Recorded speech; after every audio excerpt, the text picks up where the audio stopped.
Arbiter is a real-time arbitrage monitoring system for crypto market data. It currently tracks BTC/USD across Coinbase and Kraken, ingests live quotes, normalizes them into a common internal schema, detects cross-exchange spreads, persists qualifying signals, and exposes them through both a dashboard and an API. To start, the dashboard shows the latest arbitrage opportunities detected by the system. For each signal, it tells us the symbol, where to buy, where to sell, and the size of the spread. The goal is to make the live opportunity stream easy to monitor at a glance while still grounding the signals in the underlying market data. So the same backend is also exposed through an API. So the system isn't, just tied to a single front end.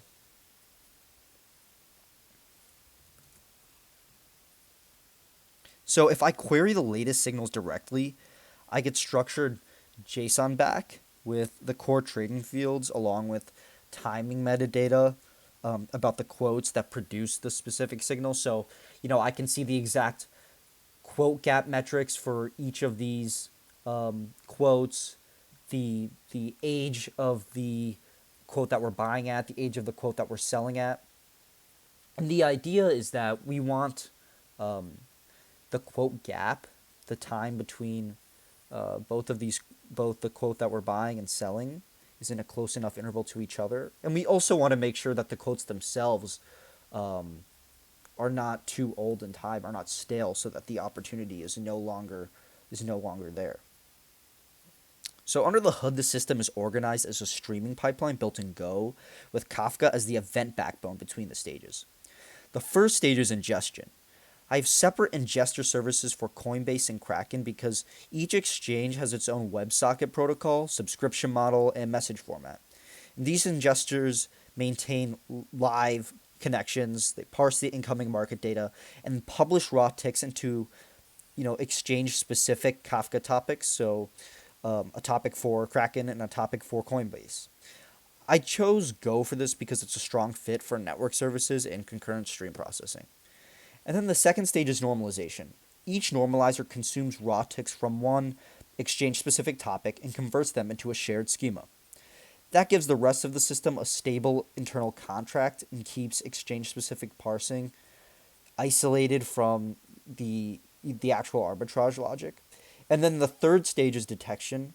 The detector consumes the normalized stream, maintains the latest quote state for each exchange, and then evaluates whether there is a viable spread. It then enforces quote freshness and the quote gap constraints that we were talking about, because in a real time market data system, we need to make sure that the quotes themselves are actionable and not too far back in time. So when a signal qualifies, it's published to a signals topic, persisted into Postgres by a signal writer service, and then it's served back out through the API and the dashboard. Um, and Kafka is really what makes the separation between these stages clean. It sort of decouples ingestion, normalization, detection, and persistence. So each service has a narrow responsibility and can evolve independently. So I think in continuing to build this out, the areas that I would really focus on are increasing the observability and monitoring. And then after doing that appropriately, I think an ambitious plan is to add more assets and add more exchanges. So we can look, we're not just looking at Bitcoin. I think that would really create a really robust project, and we can sort of capitalize on how we've created all these services independently in order to build this out in a really robust way.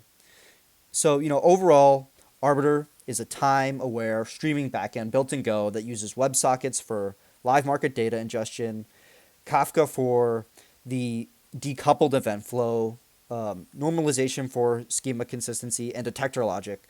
Um, and it reasons not just about spread, but also about freshness and timing. Uh, Thank you for taking a look at the project, and I hope you like it. And here, we can just scroll through and we can see all of the latest signals that we've been processing here and publishing in our project here. So thanks for watching.